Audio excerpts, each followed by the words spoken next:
Okay, wonderful. I think we are ready to kick off. Good morning, everyone, again, and thank you very much for joining today's webinar, Getting Clean Hydrogen Right for Poland, Opportunities to Maximize Industrial Decarbonization and Competitiveness, organized by Clinia Task Force. I am Tamara Lagurashvili, Director of Central and Eastern Europe at CATF, and really want to extend a huge thanks to all of you and welcome you also to the next 1 hour where we'll be trying to deep dive into ins and outs of hydrogen strategy in Poland.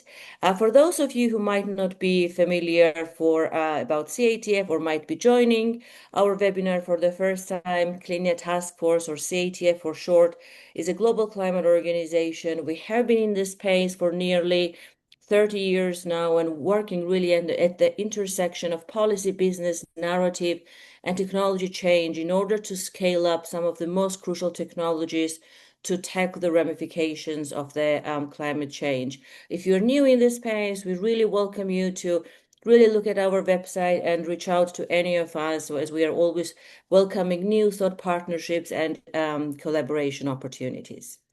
But now to the core of the discussion and what we will be talking in the next 55 minutes. As you are well aware, this new Commission mandate, Ursula von der Leyen 2.0, is increasingly focused on the industrial competitiveness and energy sovereignty with some of the flagship initiatives, most famously known as the Clean Industrial Deal, and many of its sectoral initiatives coming this year and also last year. We see really a huge focus on retaining the industrial powers and especially the energy sovereignty. We also see that there is a major geopolitical shift and also the power realignment that makes Europe realize its exposure and dependence on some of the third countries, but also shakes up some of the previously thought reliable partnerships. So really, Europe is trying to navigate this new geopolitical order, world order, while trying to also scale up the domestic manufacturing and keep the manufacturing and industrial powerhouse in check. And hydrogen really plays a very important role. We are focusing today on Poland as the industrial powerhouse of Central and Eastern Europe. Poland is the third biggest consumer and producer of the hydrogen. Most of it is gray hydrogen. So a lot of conversation, of course, in the coming months and years will be about how to switch from the gray to clean hydrogen. What are some of the practical and implementable ways of doing there without jeopardizing the economic growth and industrial competitiveness? We are offering some critical next steps and actionable ways how Poland can actually schedule the implementation of hydrogen, starting from clean hydrogen with a bit of technology optionality lens, and then scale up to the renewable hydrogen when the grid becomes cleaner. So we will be talking a lot about this with our industry, civil society leaders, and we'll be also sharing some of our recent reports. So agenda is as follows. We have roughly 55 minutes going forward. We will be now welcoming my wonderful colleague, Alex Carr, Deputy Director, Industrial Innovation at Clinia Task Force, who will be showcasing and walk you through some of our thinking about the critical juncture that Poland finds itself for hydrogen deployment. Then we will go into the panel discussion, and we will also have 5 to 10 minutes for audience Q&A. I encourage all of you who have joined today to post your questions throughout the webinar in the Q&A section, and we will try to pick them up. If we don't have enough time, we will also make sure to respond to you once the webinar is over. With that, I would like to now introduce our wonderful panel. So Alex Carr, my colleague, Deputy Director for Industrial Innovation, Europe at Clean Task Force. Good morning, Alex, and welcome. Piotr Mikusek, Director of Regulatory Office, Grupa Azoty. Good morning, Piotr. We're very happy to have you. Dominika Niewerska, Director of the Biofuels and Hydrogen Coordination Support Office, Orlen. Good morning, Dominika. We're very happy that you have joined us. Kamil Laskowski, Industry Lead at Instrat. Morning, Kamil. Thanks very much for joining today. Pavel Sek, Deputy Director, Energy Transition Division at Gas System. Good morning, Pavel, and thank you very much for being with us. I wish all of you a wonderful conversation. And now to you, Alex, for presentation. Thank you so much, Tamara, for that introduction. And hello, everyone. Lovely to have you join us this morning. As Tamara mentioned, I'm Deputy Director for Industrial Innovation Programme here at Clean Air Task Force. And I've been working on hydrogen at the organisation for almost exclusively the last 3 years. Over my time here, my team and I have been increasingly digging into what the critical role for hydrogen is in Europe, particularly for industrial sectors. So as an organisation, we've been active in Poland for really 3 years now, and specifically on hydrogen within Poland for more than two. Poland is a critical country for hydrogen and industrial decarbonisation efforts within Europe, and Poland's decarbonisation is critical to meeting EU climate goals. Clean hydrogen will therefore be essential for Poland's decarbonisation and its industry, but current contexts make this a challenging feat to accomplish. Next slide, please. At present, Poland is the third largest hydrogen consumer in the EU, with a demand of approximately 710 kilotons of hydrogen per year, accounting for approximately 7.8 million tons of carbon dioxide emissions annually. And this is primarily due to its industrial base, and these are particularly because of the refining and ammonia production sectors present in the country. Next slide, please. So, as mentioned, most existing hydrogen demand is concentrated in just these two sectors, petrochemical refining and ammonia production, and these are based across 8 major industrial sites.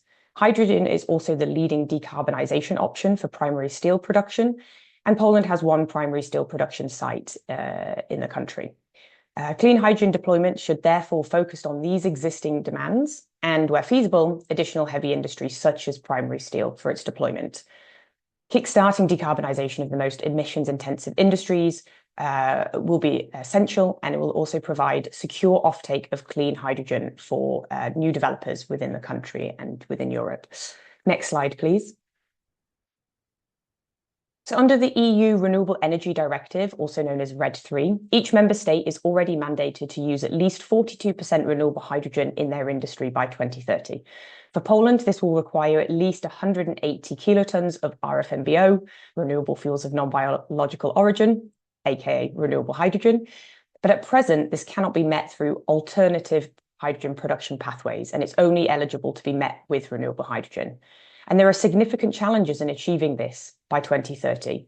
This is less than 4 years away now, and that's before we even get to net zero for 2050. One such challenge is the rate of infrastructure deployment that will be needed to meet these targets. Next slide, please. So in 2024, the EU as a whole produced just 35 kilotons of renewable hydrogen.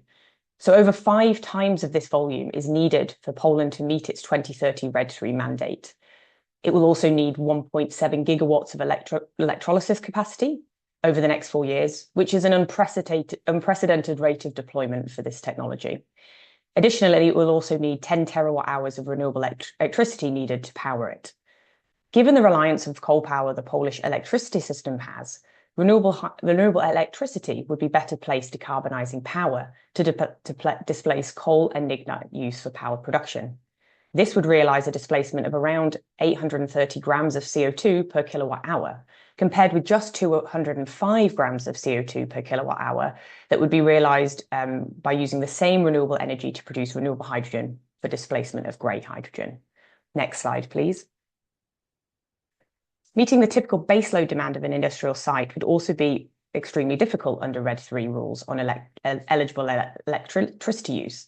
A typical industrial user is unlikely to be able to manage a variable supply. Apologies, let me take some water. A variable supply of these processes are not designed to fluctuate based on hydrogen availability. CATF has modelled a range of RED III compliant electricity procurement options, and the graphs show a grid connected project sourcing renewable electricity from solar and wind assets and using grid electricity when allowed to do so, which is not always the case. So even on this basis, only a capacity factor of 71% can be achieved with typical weekly profiles as shown on the graphs on the slide. So at the top, we have a typical summer of renewable energy production. As you can see, there's still kind of peaks and troughs happening with the production. And at the bottom, we've really shown here what could be a particularly difficult winter within Poland. It's also known as a Dunkelflaut, where wind and solar power is limited. And whilst these are not incredibly regular events, capacity factors in Poland for solar and wind, particularly in the winter, do remain low. which will constrain consistent production potential and meeting the demands of industry. Next slide, please. Renewable hydrogen deployment is also challenged by cost. It's significantly higher than current grey hydrogen production, which is currently at an estimated €3 per kilogram of hydrogen. And this is largely driven by the cost of electricity. Poland has some of the highest renewable pay as produced PPA costs in Europe. And our modelling suggests lower levelized costs of hydrogen of around €9.17 per kilogram of hydrogen, which can be achieved by projects with a direct connection due to an avoidance of associated grid fees and levies, which do add significantly to the cost. However, as mentioned, this will come at a cost of capacity, and there may be some uncertainty to how some aspects of these fees would be applied to actual projects. Next slide, please.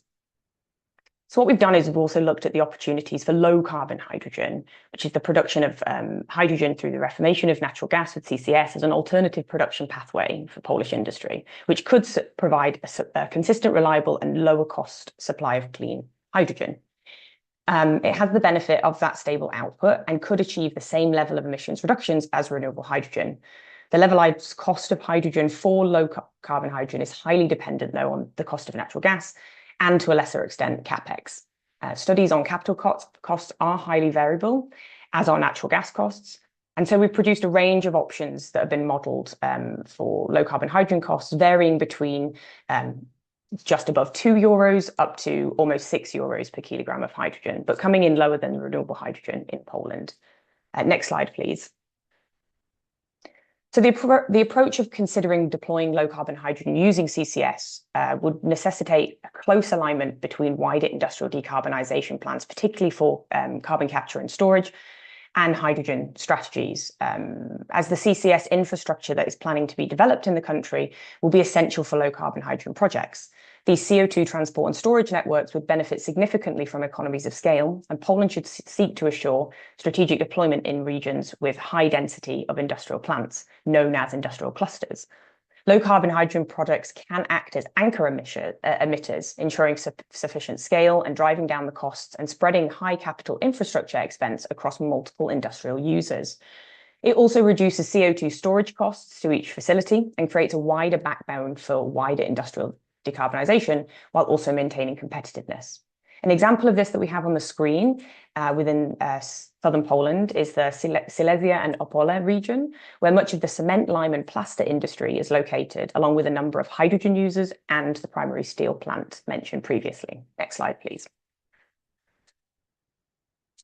So, to come to kind of key takeaways of our analysis, based on what we've looked at, we've distilled this down to 3 key recommendations that we would make for Polish policy when thinking about updating the national policy framework.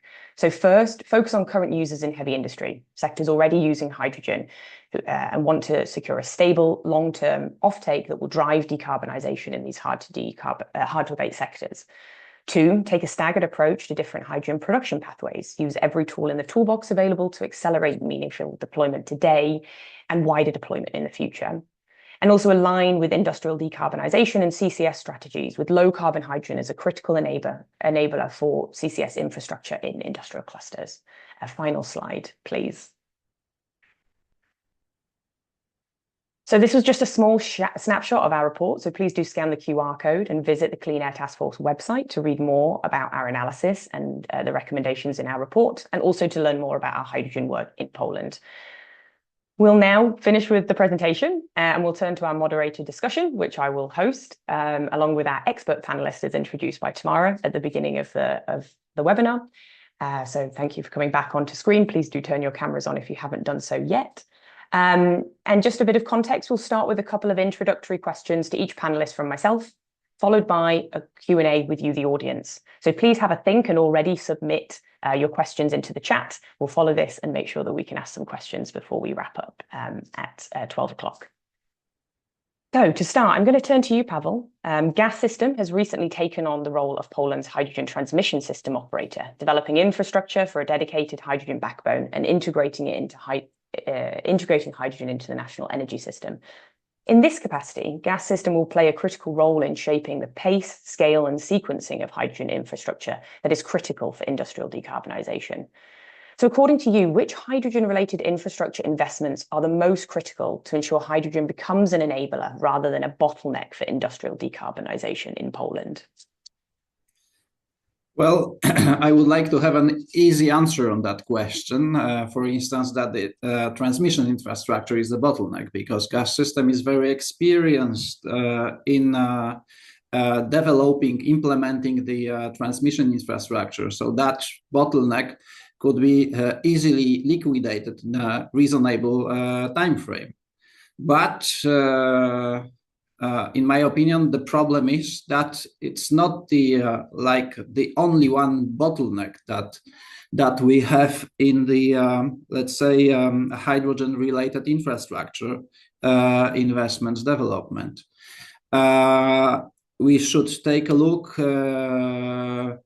broader, and we see that there is a market that does not exist actually at the moment with regards to the clean hydrogen.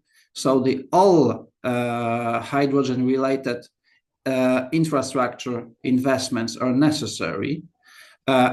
Electrolyzers, transmission infrastructure, and also, of course, the investments related to the, let's say, demand side. When we are talking about, for instance, steel industry. So there are no decisions actually in Poland about the transition from, let's say, the current, let's say, way of production to, let's say, hydrogen-based, for instance, or clean, renewable electricity-based. So whatever it will be decided, is not decided actually. So from that perspective, we may say there are more than one bottleneck when we are talking about the clean hydrogen infrastructure development. Well, thank you, Pavel. It's definitely not a surprise to hear that there's not just one bottleneck that we're facing. I'm going to turn to Kamil next. Instrat has been closely involved in analysing the economic and policy dimensions of hydrogen deployment in Poland, including cost trajectories, competitiveness impacts, and the feasibility of different hydrogen pathways under EU climate and energy targets. Most recently, your work has analysed the feasibility of using hydrogen in primary steel production, highlighting the long-term potential of hydrogen-based direct reduced iron as a leading pathway for Polish steel. Your work provides an important analytical perspective on how hydrogen can realistically contribute to Poland's decarbonisation strategy without undermining industrial competitiveness. So given, as discussed in the presentation, the current cost gap faced for RFNBO, aka renewable hydrogen, is it realistic for Poland to meet these RED III targets without relying on alternative production pathways like low carbon hydrogen enabled by CCS? Okay, thank you. So firstly, Alex, thank you for the introduction of Instrat, so welcoming introduction of Instrat, and thank you for this great presentation, and good morning to everyone. Well, firstly, as far as I know, low carbon hydrogen still does not contribute to RFNBO targets set by the European Union. So in any case, low carbon hydrogen would not allow us to comply with these EU regulations. But it does not mean that low carbon hydrogen does not make sense. I would say that that the RFNBO target is an unreasonable policy, especially for our region, for Central and Central Eastern Europe. So you asked about you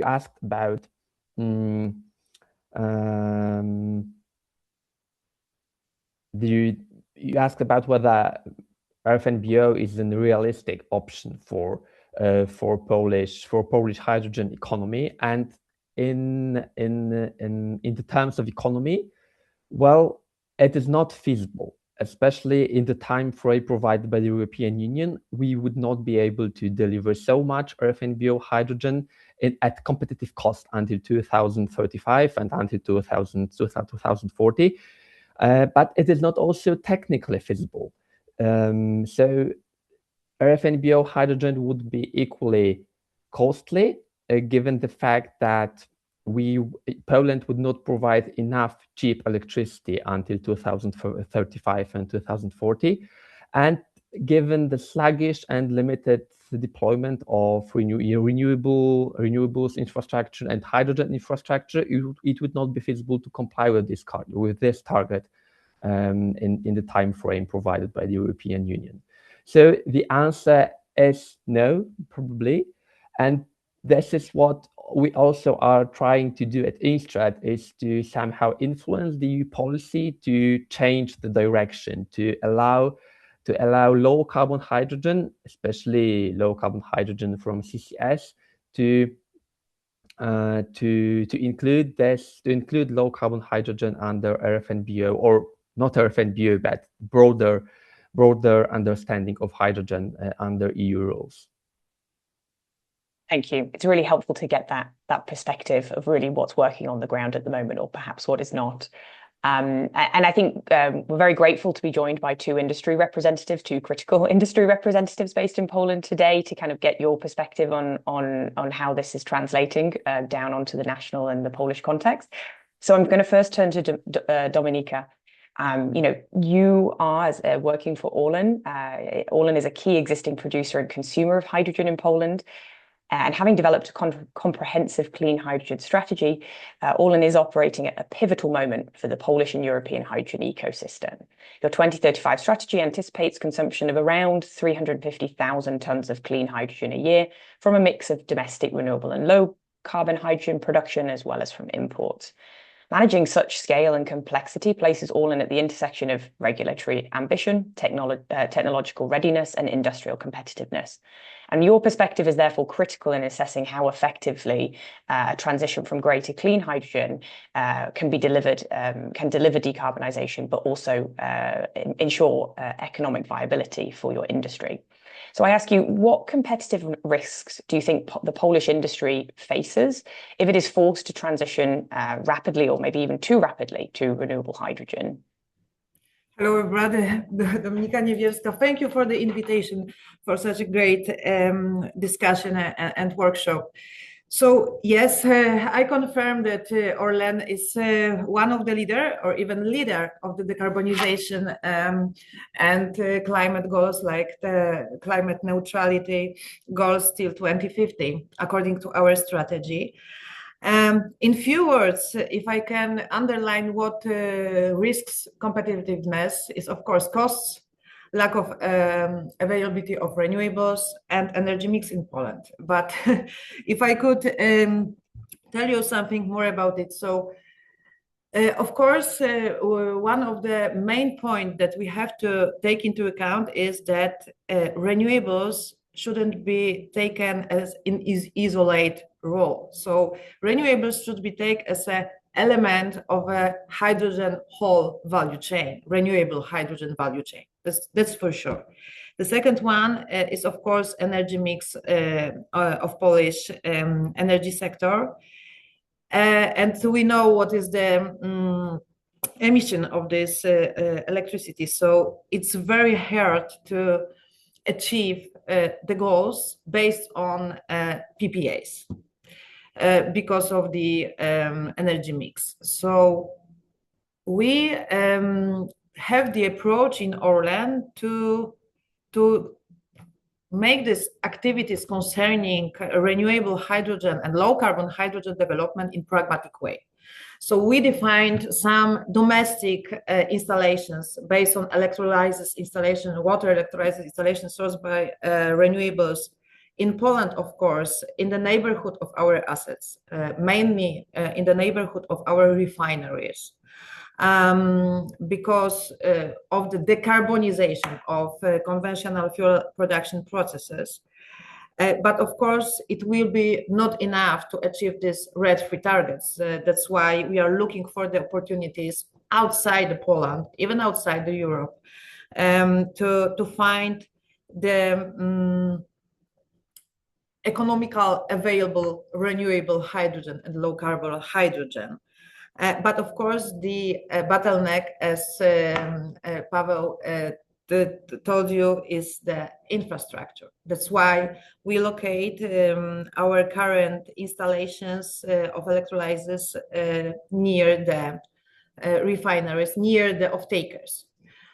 Till we will have in place infrastructure which will be very helpful to achieve the goals with the economical approach, because we will then can use the direct connection between electrolyzers and renewables. As you saw during your presentation, Alex, that the cost of production of renewable hydrogen will be a little bit lower than based on PPA. What next? According to our installations, we of course got some subsidies for large-scale installations based on not only electrolyzers, because as we talk about climate neutrality, we should talk about technological neutrality. As you mentioned during your presentation, low carbon hydrogen, of course, taking into account carbon capture and storage, but also, for example, waste to hydrogen technologies. So we have in our portfolio, of course, large-scale installations of electrolyzers, but also waste to hydrogen technologies that can produce biohydrogen and recycled carbon fuels hydrogen. So it's worth to mention that we have a portfolio of technologies that can be used to decarbonize the industry, not only electrolyzers sourced by renewables, taking into account this bottlenecks like availability of renewables, their efficiency in this part of Europe, because we have to remember that the efficiency of renewables is different than, for example, in Spain, Portugal, or in Scandinavia. Yeah, so we have to take into account all these issues, all these challenges, to give the pragmatic approach, to give the pragmatic strategy, because the goal is one: decarbonization, so the reduction of GHG emission. It doesn't matter what kind of technology we use to achieve these goals.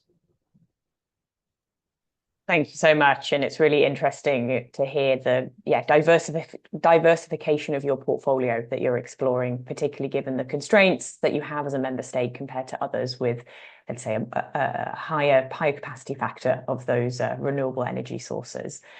So thank you very much for your answer. And turning finally to our last panelist for the introductory question. Piotr, you also work for a major industrial player in Poland and also one of the largest chemical producers. Grupa Azoty's operations lie at the center of Polish industrial decarbonisation efforts. According to your strategy, by 2030, Grupa Azoty aims to reduce Scope 1 emissions by 9% compared to 2024 levels, translating to a 2.4 reduction of the organisation's total carbon footprint through targeted decarbonisation investment projects. For you, Piotr, as a legal expert working in the environment, this is no doubt an intense but defining moment, shaped by rapid regulatory change, evolving cost structures, and uncertainty around long-term policy frameworks. So for you, what are currently the most significant regulatory barriers hindering the development of low-carbon hydrogen projects in Poland? Good morning. Thank you, Alex, for this question. And of course, thank you for invitation. I'm smiling because even a brief answer for this question will be probably require the whole amount of time of our webinar. So please be aware that I will explain that just touching the surface of this problem. So trying to obtain just essence of the issue. I know that maybe it will be some controversial, but I think one of the biggest problems from the point of view of regulatory barriers is European regulation. And to be 100% clear, I'm not saying that because I'm some kind of Eurosceptic, but because I think we should try, as the European Union, make our climate energy policy more competitive. And I will give you one small example of these problems in the European regulation and making barrier for the hydrogen producing.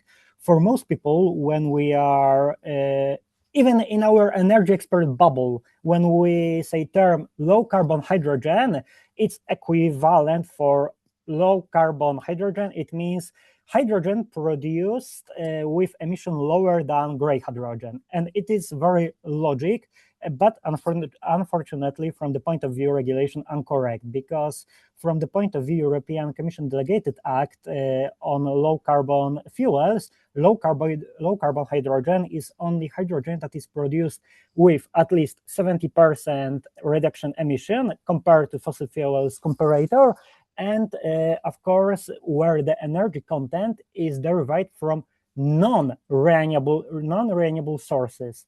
What it means? It means that hydrogen based on, for example, biomethane or even electrolysis, powered by renewable sources but not fulfilling RFNBO criteria, are out of this definition.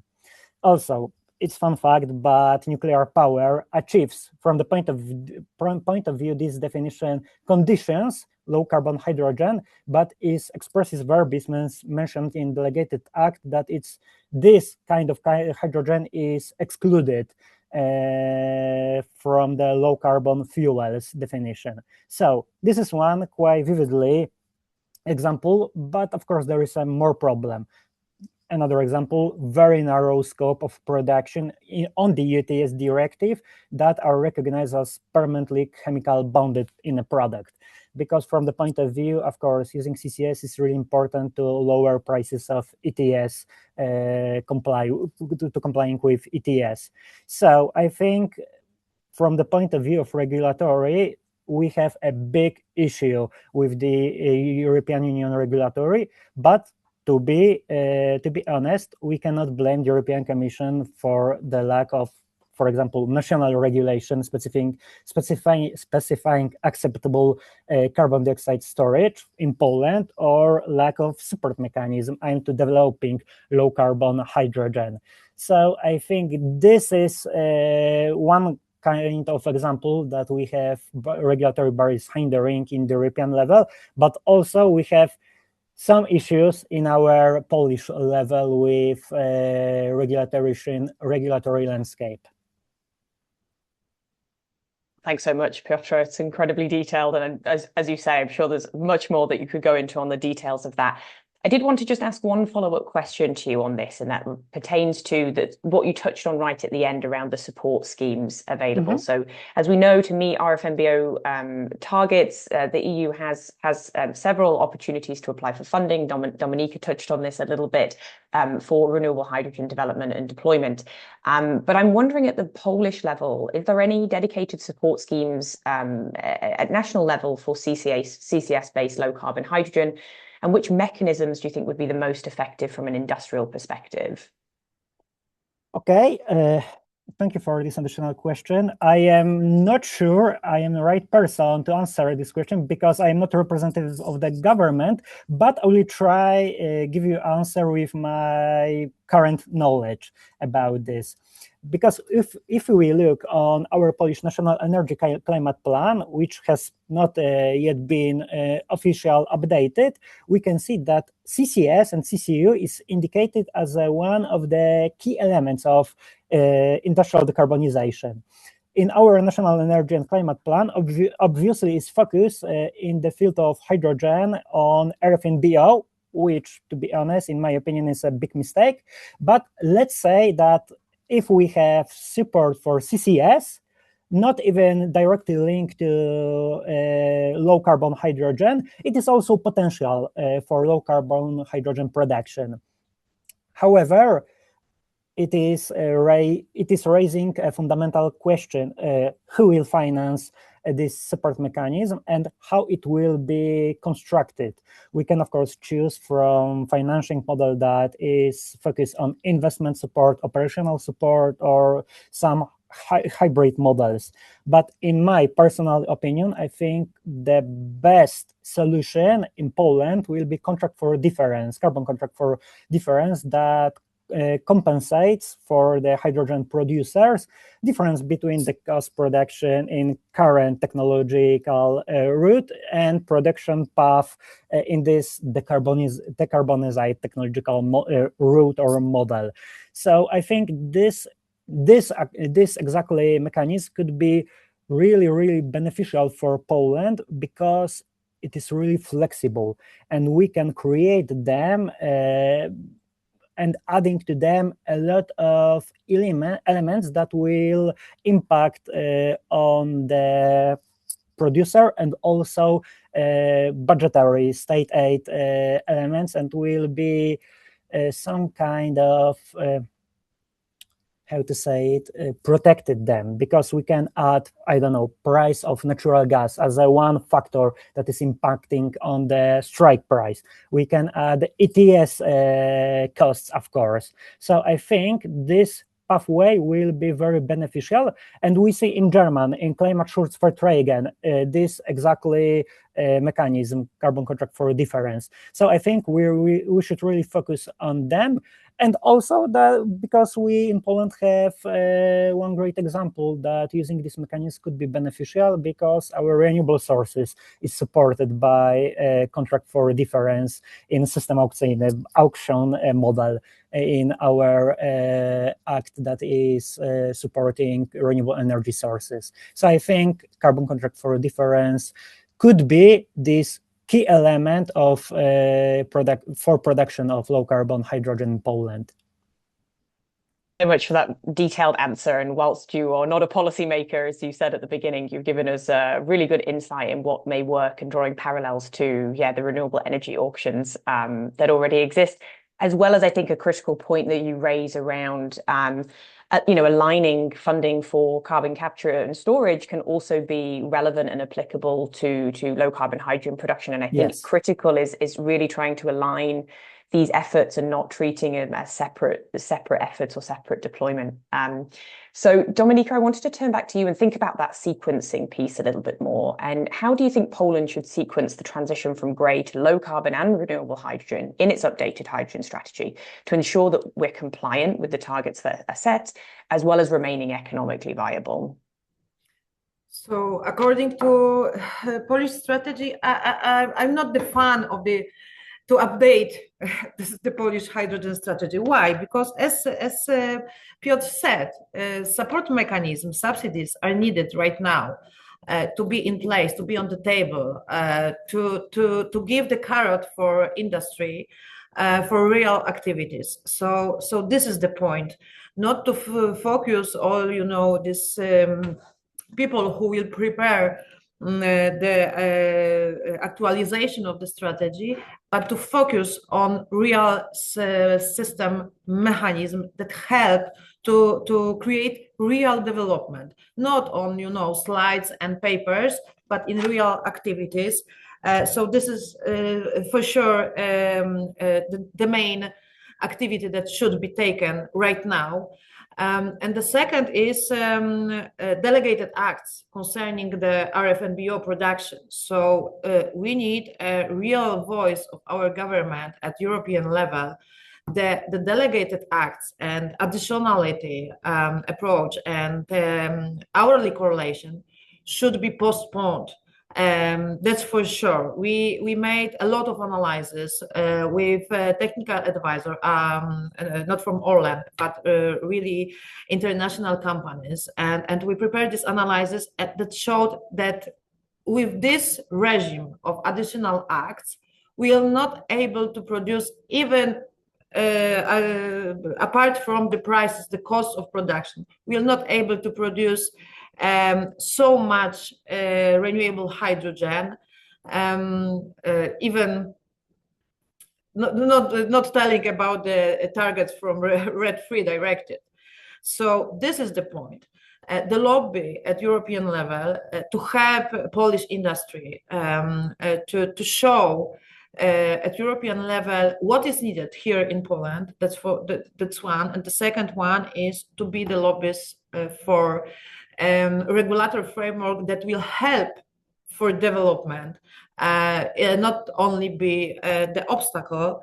According to the CFD mechanism, I would like to add auction as a service under European Hydrogen Bank. It's a very important thing to create it at Polish national level. We have, we can learn from our neighbors like Lithuania and from European level, like from Spain, Austria. They did it. They did it last year, and it will be really helpful to be competitive at national level, because we as Orlen try to win the auctions 2 times. And we fell not because we have bad projects, bad prepared, immature, etc. No, not because of this, but because of the costs. So we probably will not win the auction at European level. That's why we need auction as a service at national level to be competitive here in this region. If European Commission doesn't want to provide regional baskets under European Hydrogen Bank, we should think about auction as a service, which could be easier even apart from a CFD mechanism, because there is a really simple procedure to provide this at national level with approval from European Commission. Yeah, a couple of really key things I think wanted to just highlight off the back of your points is exactly, I think conversations need to be had with member states, with the EU, because a one size fits all may not be, it's not necessarily going to work the same everywhere. All of our contexts, our energy context, our industry context are very diversified. And also, I think you raise a good point about the auctions as a service. As you said, some countries have already taken the initiative and taken that up, but not all have. So, I think it's something to look into. Have conversations with the EU and at the national level. Like, why has this pickup not been more? Because, as you say, it could be maybe a slightly simplified, not necessarily easy process to kind of get national projects off the ground where they haven't won or been selected at the EU level for the hydrogen bank auction. So really interesting points. Thank you for raising them. Camille, I'm going to come back to you and talk a little bit about, what are your thoughts around these hydrogen deployment pathways? What do you think offers the best balance for industry between decarbonisation effectiveness and industrial competitiveness? And also just in addition to that is, where do you see priority deployment for hydrogen? It could be today, can be in the future. Just your kind of big picture thoughts for hydrogen in Poland. Thank you. You used a good word, a balance. And definitely we need to find a balance between different pathways of hydrogen deployment in Poland instead of focusing on a particular way. So at Instrat, we have an in-house model of Polish energy system, and from that model we forecast the price of electricity in Poland until 2040 and 2050, and based on that we can say that even until 2040. Electrolytic hydrogen, not even RFNBO, but electrolytic hydrogen produced with the use of electricity from the grid would be competitive or cheaper compared to CCS-based hydrogen only for 20% of hours at maximum during the year. So as you see, we should acknowledge the fact that blue hydrogen, CCS-based hydrogen, should prevail in the economically efficient industrial decarbonization in Poland. And when you ask me about the priority of hydrogen deployment of hydrogen use in Poland in coming years, so as you mentioned it before, at Instrat we are focused on steel industry. So yes, definitely steel is a sector where hydrogen infrastructure should be developed, for the reason that ArcelorMittal or incumbent major steel producers in Poland do not have credible transition plans, and we are at a risk that primary steelmaking in Poland will vanish. Yeah, so that would be a huge blow to our economy. So we need to provide frameworks to support green steel making in Poland. And as we proved that in our calculations, CCS is not as credible solution for steel making. Hydrogen is the best way, either electrolytic hydrogen or blue hydrogen. So yeah, steel industry should be the focal point. I'm not sure about the refineries as on the pathway to climate neutrality. Refineries, especially fuel making refineries, will be being phased out. Yeah, so rather chemical production is another focal sector when it comes to hydrogen deployment. Yeah, but these two sectors, steel and chemical, are the most prominent candidates for hydrogen deployment in Poland. Well, thank you for that. And I think you've done some really excellent work on modelling the different pathways for steel. And I think one of the things we have to keep in mind with all of these industrial sectors is the impact, the socioeconomic impact on, inaction or, which could effectively lead to deindustrialization. And I think early intervention, as discussed in some of the mechanisms that we've already discussed, but I'm sure there's, we know there's more out there that we could levers we can pull or take advantage of to ensure that these industries remain present within the country, so not to impact economically. And coming back to you, Pavel, kind of next step on is when you're assessing the potential of emerging industrial hydrogen clusters and hydrogen valleys in Poland, to what extent do you think better alignment between these initiatives could improve to increase the efficiency of deployment and also avoid duplication of efforts with projects? Yes, I would say that indeed there is a real potential in Poland, but in my opinion, let's say underexploited. I would say even that in Poland, in fact, there are no emerging industrial hydrogen cluster, but there are existing industrial hydrogen cluster. And this quite a significant advantage for development, because we have this large concentrated industrial demand. There is also existing hydrogen production, which means also know-how. Of course, it's gray hydrogen, but still we are talking about the potential for transition. Also, there is gas system, which is experienced transmission system operator, also interested in the hydrogen transmission system development. Also, there is a potential in the hydrogen generation. There are developers interested in hydrogen generation. So I think that the coordination should be or would be beneficial for, let's say, the development. Perhaps let's say there are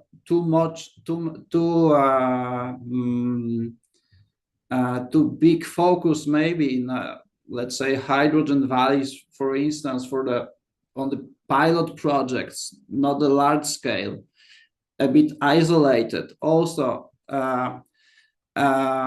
trying to solve the let's say the challenge related to let's say decarbonization through RFNBO hydrogen using some, let's say, isolated local production facilities is not a long-term solution, I think.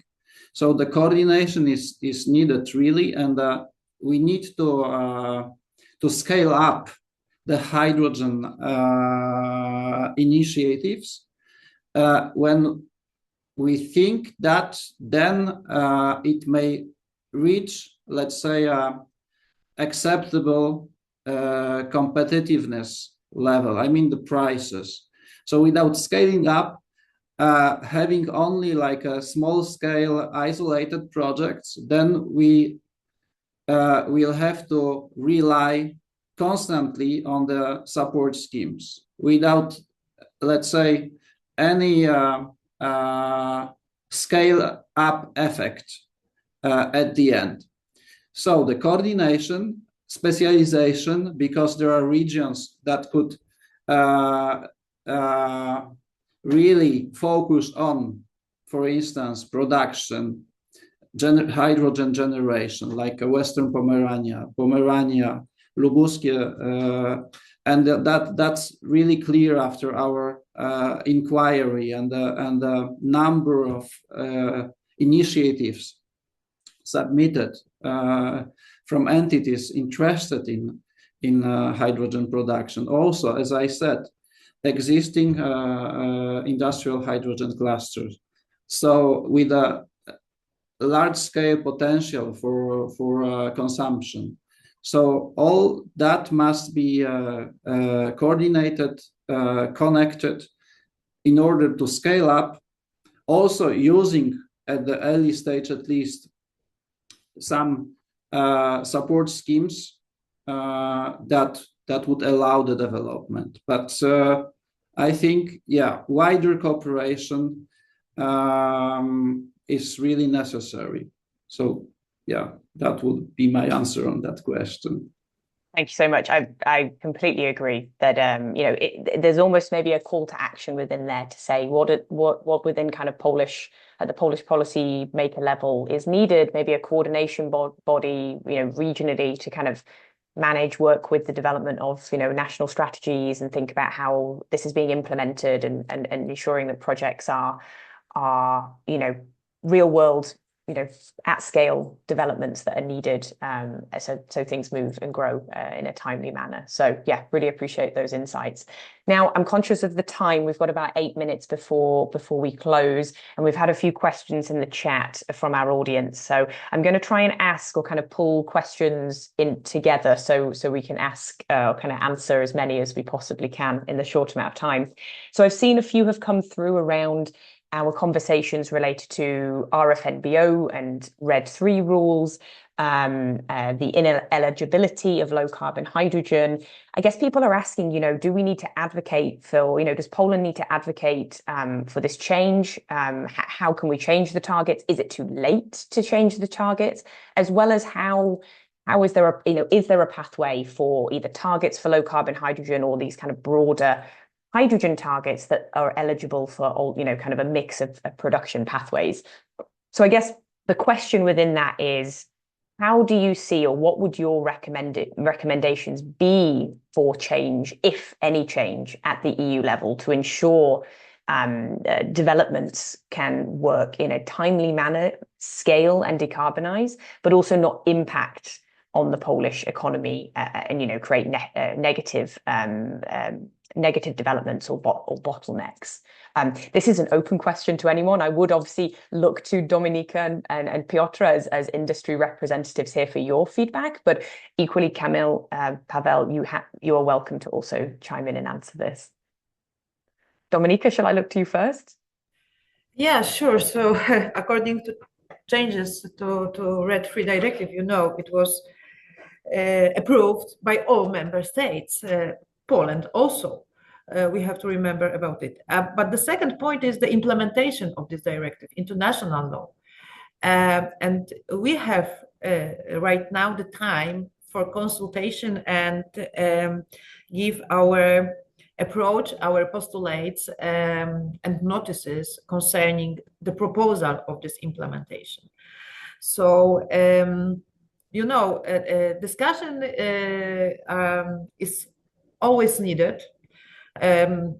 If we have the room for some changes, I don't think so. Maybe under RED IV revision, yes, especially according to RFNBO in industry. But Piotr, I think add something to this, because from my point of view, it's really impossible to fulfill this target concerning RFNBO in chemical industry, taking into account the competitiveness of chemical industry, even in Europe, not only in Poland.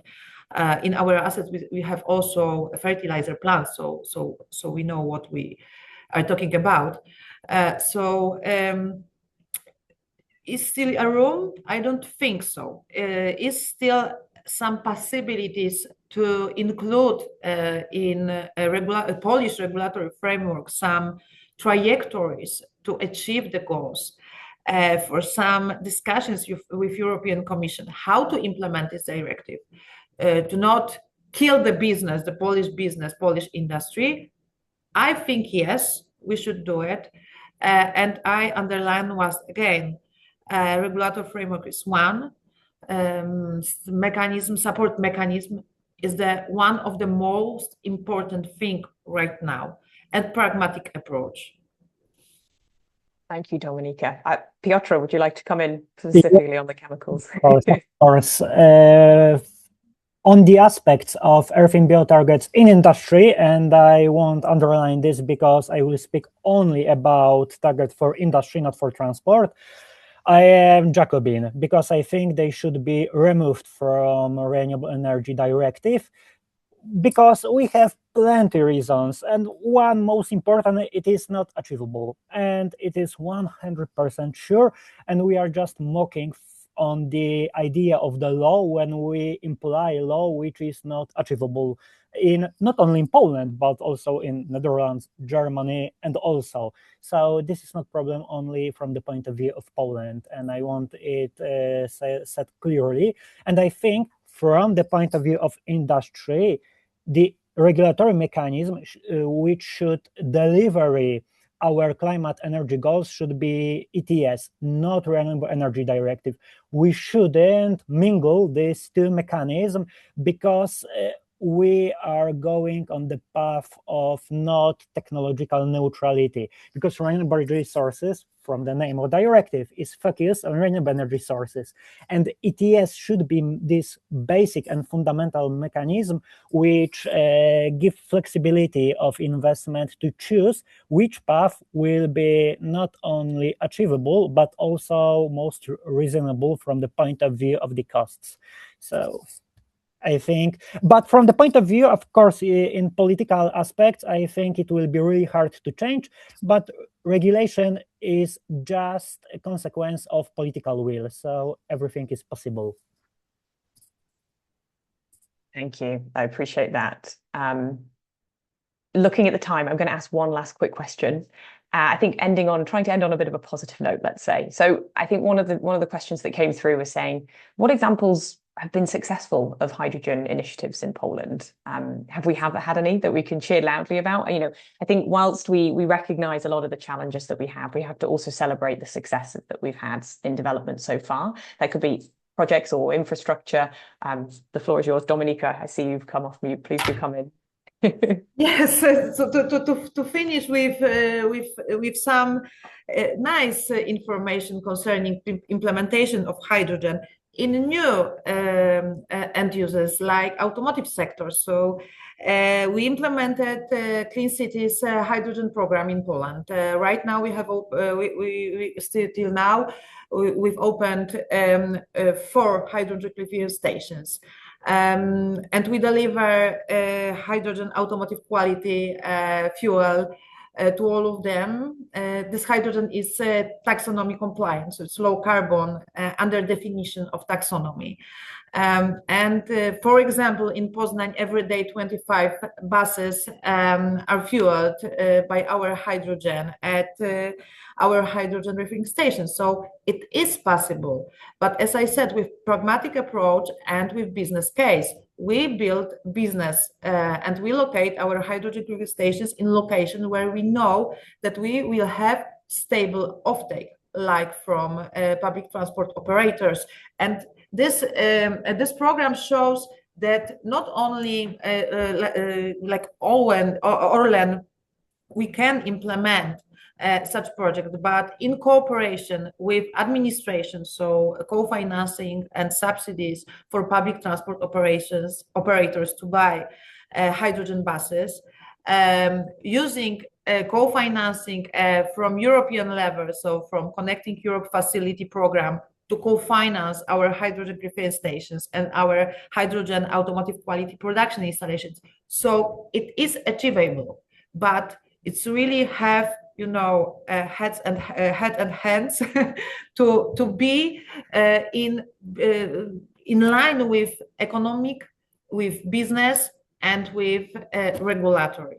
So it's achievable, but we have to think about whole value chain and about what we really should do.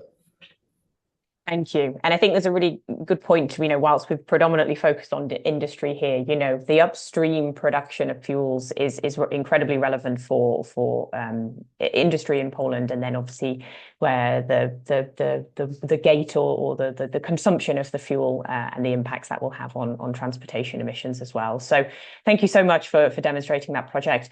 We are at time, slightly over, but I really appreciate all of your answers. I know we haven't got all of the questions here today, but we do encourage you to share any questions or feedback with us on the basis of this webinar. We'll try and answer them outside of today's time. But thank you again to you all, Piotr, Dominika, Pavel, and Kamil, for joining us. And I'm going to hand back to Tamara for some closing remarks. Thank you so much. Thank you. Thank you very much. Thank you too, likewise. Thank you all very Goodbye. much. We will be sharing the slides, and we will be also in touch with the people who have generally asked the questions. So we will make sure that your questions are answered, and we will follow up with much more materials on the email that will come out either today or tomorrow. Thank you again, Piotr, Kamil, Pavel, and Dominika. And I think we have lots to do this year, both at the Brussels and the Polish level, and look forward to continuing this collaboration with you. Thank you, and have a good day, all. Have a good day. Bye.